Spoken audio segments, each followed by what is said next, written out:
அருண் ஒரு சின்ன பையன். அவனின் உலகம் சின்னது. ஆனால் அவன் செய்த செயல் பெரியது. காலை வெயில் மெதுவாக வீட்டு வாசலில் விழுந்தது. அருண் பல் துலக்கிய பின் தண்ணீர் குழாயை மூட மறந்து பந்து எடுத்துக்கொண்டு வெளியே ஓடினான். குழாயிலிருந்து டாப் டாப் டாப் என்று தண்ணீர் மண்ணில் கரைந்து போய்க் கொண்டிருந்தது.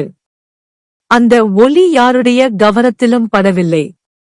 வீட்டு முன் மரக்கிளையில் ஒரு சின்ன குருவி வெயிலால் சோர்ந்து அசைவில்லாமல் உட்கார்ந்திருந்தது.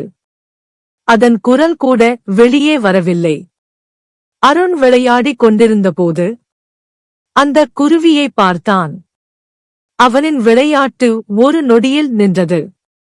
அந்த நேரத்தில் அவன் பாட்டி மெல்ல அருகில் வந்து கண்ணிய குரலில் சொன்னாள், அருண், தண்ணீர் இல்லாமல் ஒரு உயிர் கூட பேச முடியாதியு.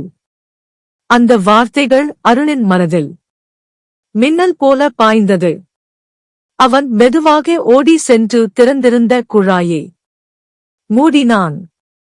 பின்னர் ஒரு சின்ன கிண்ணத்தில் தண்ணீர் ஊற்றி குருவியின் அருகில் வைத்தான். குருவி தண்ணீர் குடித்தது. மெதுவாக தலை உயர்த்தியது. பின் சிறகுகளை விரித்து வானில் பறந்தது. அந்த நொடியில் அருணின் கண்களில் சந்தோஷக் கண்ணீர். அந்த நாளிலிருந்து அருண் தண்ணீரை வீணாக்கவில்லை.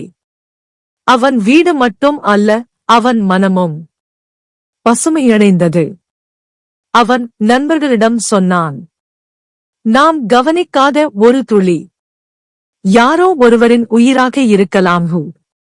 அந்த வார்த்தைகள் ஒரு விதை போல பல மனங்களில் விதைக்கப்பட்டது.